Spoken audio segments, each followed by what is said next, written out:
దేవుడు సృష్టి. రంగాపురం అనే ఊరిలో పుల్లయ్య అనే వ్యక్తి ఉండేవాడు. అతడు ఒకరోజు పనిమీద పక్క ఊరికి నడుచుకుంటూ బయలుదేరాడు. ఎండ ఎక్కువగా ఉండటం వలన కొంచెం దూరం నడిచే సరికి బాగా అలసిపోయాడు.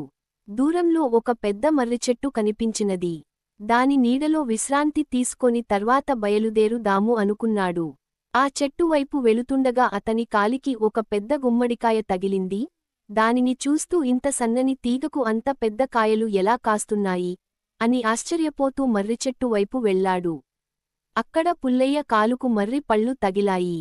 వాటిని కూడా చూస్తూ ఇంత పెద్ద చెట్టుకు అంతా చిన్న కాయలా, ఇది మరీ అన్యాయం అనుకొని గుమ్మడి తీగకు పెద్ద కాయలతో భారం మోస్తుంటే ఇంత పెద్ద చెట్టుకి చిన్న చిన్న కాయలు.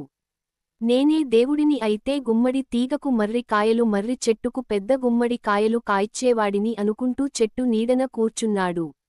ఇంతలో గాలికి మర్రిచెట్టు కొమ్మలు కదలడం వల్ల మర్రి పండు అతడి తలపై పడింది. వెంటనే ఉలిక్కిపడి, దేవుడు చాలా తెలివైనవాడు కాబట్టి అలా సృష్టించాడు, లేకపోతే మర్రిచెట్టుకు గుమ్మడికాయ అయితే నా తల బద్దలు అయిపోయింది అనుకున్నాడు. దేవుడిని తప్పు పట్టడం ఆ తెలివి తక్కువ తనం అనుకున్నాడు. నీతి: ప్రకృతిని, సృష్టిని ఎవరు తప్పు పట్టరాదు.